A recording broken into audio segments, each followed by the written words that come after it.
सभी को नमस्कार। आज निपुण हरियाणा सभी को नमस्कार। निपुण हरियाणा मिशन के अंतर्गत कक्षा 2 की साप्ताहिक योजना के दिवस 2 पर हम इस ट्यूटोरियल में चर्चा करेंगे। जैसा कि हमने कक्षा 2 के दिवस 1 के बारे में हमने अपनी पिछले ट्यूटोरियल में आपसे चर्चा की थी, वैसे ही हम अपने दिवस 2 का भी खंड 1 के साथ ही आरंभ करेंगे। मौखिक भाषा विकास एवं संबंधित लेखन, ये हमारा खंड 1 है। इसके बाद दूसरा खंड जो है डिकोडिंग एवं पठन लेखन का होने वाला है, और तीसरा जो है वो पठन अभ्यास का होने वाला है। तो जैसा हमने दिवस 1 में हमने स्टार्ट किया था कविता, बाल गीत व अन्य गतिविधि के साथ, वैसे ही दिवस 2 में भी हमारा मौखिक भाषा विकास एवं संबंधित लेखन जो खंड है वो कविता या बाल गीत के साथ ही होगा। हम यहाँ पर आपको एक सुझाव जरूर देना चाहेंगे कि कोई भी कविता या बाल गीत बहुत ज़्यादा जो है उसके ऊपर दोहराव नहीं होना चाहिए। 2 या 3 दिन बाद आप उसको बदल सकते हैं या आवश्यकता अनुसार बदल सकते हैं, ताकि बच्चों को लगातार नए बाल गीत, नई कविता मिलते रहें और उनका जो शब्दकोश है, शब्द भंडार है, वो भी बढ़ता रहे और बच्चों की लगातार जो है कविता या बाल गीत में एक रुचि भी बनी रहे। क्योंकि बाल गीत कविता का मुख्य उद्देश्य जो है वो विद्यार्थियों को कक्षा कक्ष से, माहौल से जोड़ने का रहता है। इसके बाद खंड 1 का 1.2 जो पार्ट है उसमें हमें कहा गया है कि कहानी पुनः पढ़कर सुनाना व दिए गए प्रश्नों के माध्यम से बातचीत। तो ये कहानी पुनः पढ़कर कौन सी सुनानी है, तो आप इसके लिए आप दिवस 1 को देखेंगे कि पढ़कर सुनाना व चर्चा पार्ट 6 छोटी इंजीनियर। तो ये जो कहानी है ये 65 और 66 जो अभी आपके सामने राइट साइड में हमने किताब में ओपन की हुई है, तो ये छोटी इंजीनियर ये कहानी है। ये इसका 65वां पेज था और ये इसका 66वां पेज था। तो आप इस कहानी पर जो है पुनः पढ़ने के बाद चर्चा करेंगे। बच्चों को ये कहानी पूर्ण रूप से दोबारा से अच्छे से याद हो जाएगी, समझ आ जाएगी। इसके बाद हमें क्या करना है कि पेज नंबर 67 पेज पर हम जाएंगे, जो कि इससे नेक्स्ट है। तो इसमें लिखा गया है कि प्रश्नों के माध्यम से बातचीत करें। तो ये बातचीत के लिए कुछ प्रश्न दिए गए हैं जो कि वो कहानी पर आधारित ही हैं। तो आप इन प्रश्नों के माध्यम से कहानी पर जो है चर्चा करें, बातचीत करें बच्चों से। उसके बाद सोचें और लिखें। तो ये कहानी के अनुसार वाक्य पूरे करें, ये भी कहानी से जुड़े हुए ही हैं। कुछ विद्यार्थी ऐसे भी होंगे कि जो उत्तर तो दे सकते हैं पर शायद उनको लिखने में, सही शब्द को लिखने में दिक्कत रहेगी, आप उनकी मदद कर सकते हैं। तीसरा है चित्रकारी। तो आप भी बिजुका का चित्र बनाएं और रंग भरें, ये विद्यार्थियों के लिए काम रहेगा। तो ये जो दायरा दिया हुआ है, इस दायरे के अंदर ही उनको बिजुका का चित्र बनाना है।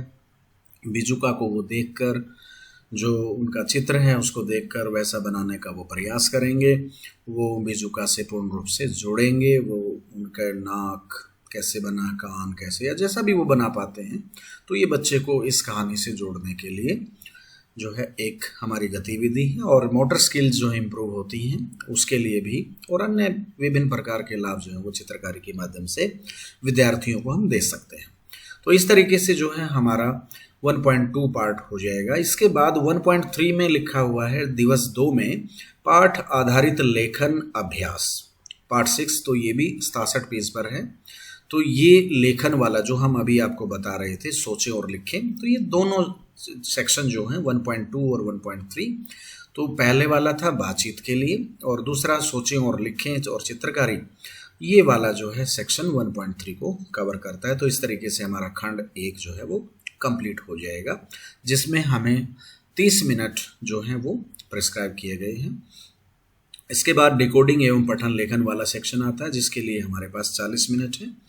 तो हम 2.1 ब्लेंडिंग और शब्द पठन पर कार्य, जैसा कि हमने दिवस 1 में भी किया था, ब्लेंडिंग और शब्द पठन पर कार्य किया था। तो इसमें हम अपने पास जो उपलब्ध TLM है, चाहे वो सॉसकिट के माध्यम से अवेलेबल है या अन्य माध्यम से अवेलेबल है, या हमने खुद बनाई हैं, हमारे पास डिजिटल बोर्ड है, हमारे पास ग्रीन या ब्लैक बोर्ड है, वहाँ पर भी हम जो है ब्लेंडिंग और शब्द पठन से संबंधित कार्य कर सकते हैं।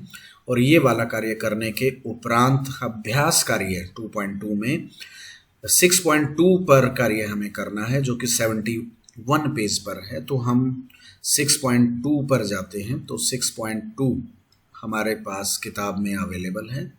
हम उसे ओपन करते हैं।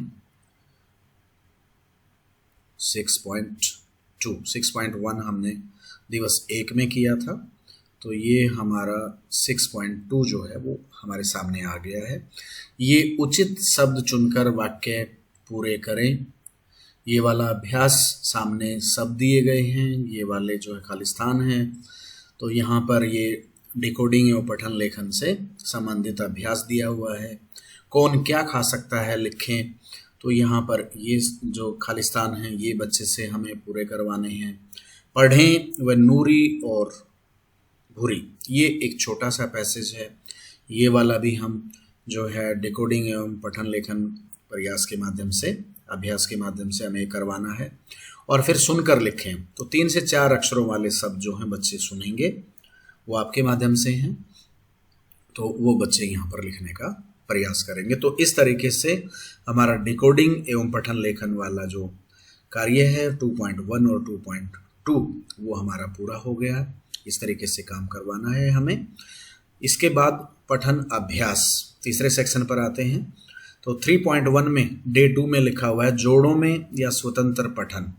तो जोड़ों में बच्चों को पढ़ने के लिए क्या, पठन 6 पेज नंबर 75।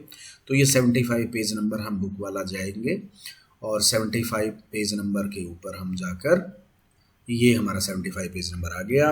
इसमें पठन 6, तो ये पठन 6 है हमारा। तो ये वाला जो है हम बच्चों को जोड़ों में पढ़ने के लिए भी कह सकते हैं या स्वतंत्र पठन के लिए भी हम उन्हें कह सकते हैं। इसके बाद जो है पठन आकलन, पठन 6। तो पठन आकलन करना है पठन 6 का ही। तो बच्चे से आप जो है कैसे ये आकलन करेंगे, हम एक बार इसको ऊपर जो शिक्षक के लिए इंस्ट्रक्शन है वो हम पढ़ के फिर सुनाते हैं आपको। इस पृष्ठ पर कुल 4 पाठ हैं। तो हम अभी बात करेंगे पठन 6 की, जिनमें से सप्ताह के पहले 4 दिन, यानी कि आज हम दूसरे दिन पर हैं, बच्चों से पठन का अभ्यास करवाएं। प्रत्येक दिन एक पाठ पर काम करें। तो आज हम पठन 6 पर काम करेंगे, दूसरा दिन है। इस दौरान प्रत्येक बच्चे का सप्ताह में एक बार पठन आकलन भी करें। तो अब हम आकलन की बात करते हैं, वो कैसे करना है। अगर कक्षा में 20 बच्चे हैं तो प्रत्येक दिन 5 बच्चों का आकलन करें। जिस पाठ के साथ आकलन कर रहे हैं उसके आगे बने डिब्बे में सही पढ़े गए शब्दों की संख्या लिखें। तो जब बच्चे का आप आकलन करेंगे यहाँ पर, तो 20 में से उन्होंने कितने सही शब्द पढ़े हैं वो संख्या आप यहाँ पर लिख देंगे। इसके बाद लिखा गया है आकलन संबंधित जानकारी नीचे दी गई तालिका में भरे। तो ये तालिका जो है हमने पिछले वाली जो डे 1 वाली वीडियो थी उसको भी हम यहाँ पर सुधार के साथ बता रहे हैं कि ये आकलन संबंधित जानकारी नीचे दी गई तालिका, जब आपका प्रवाहपूर्ण पठन स्टार्ट होगा तो वहाँ आपको नीचे दी गई तालिका जो है उपलब्ध हो जाएगी और वहाँ पर आपने फिर डिटेल उनके स्तर के साथ भी आपको वहाँ फिल करनी होगी कि उनका स्तर कौन सा है। तो वो वाला जो तालिका वाला काम है वो सप्ताह 9 से यहाँ पर आरंभ होने वाला है। तो आप वो तालिका, अभी यहाँ तालिका नहीं है तो हम सिर्फ सही पढ़े गए शब्दों की संख्या ही यहाँ पर मेंशन कर देंगे। और पठन आकलन पठन 6 का हमारा इस तरीके से दूसरे दिवस में जाएगा। फिर है पाठ आधारित चर्चा पठन 6। तो इसी के आधार पर हम जो है पाठ आधारित चर्चा करेंगे। आप शुरुआत में जो है तथ्यों पे आधारित बात कर सकते हैं। इसके बाद जो है आप समझ आधारित जो चर्चा है उस पर भी जा सकते हैं। तो इस तरीके से हमारा जो दिवस 2 है वो हमारा कंप्लीट होता है, जिसके अंदर हमने क्या करवाया, पहले कविता, बालगीत या अन्य गतिविधि करवाई सेक्शन 1 में यानी कि मौखिक भाषा में। उसके बाद कहानी पुनः, जो हमने दिवस 1 में कहानी पढ़ी थी, बच्चों को पढ़ के सुनाई थी, उस पर चर्चा की थी, वो हमने दोबारा से पढ़कर सुनाई। और फिर उसके बाद जो है पेज नंबर 67 के ऊपर इसके माध्यम से ही, कहानी के माध्यम से ही जो है कुछ प्रश्न दिए गए हैं, उन पर बातचीत की बच्चों से। और 1.3 में जो है 67 पेज पर ही पाठ आधारित लेखन अभ्यास का हमने कार्य करवाया। इसके बाद डिकोडिंग एवं पठन लेखन पर जो है हमें ब्लेंडिंग और शब्द पठन पर कार्य करवाया।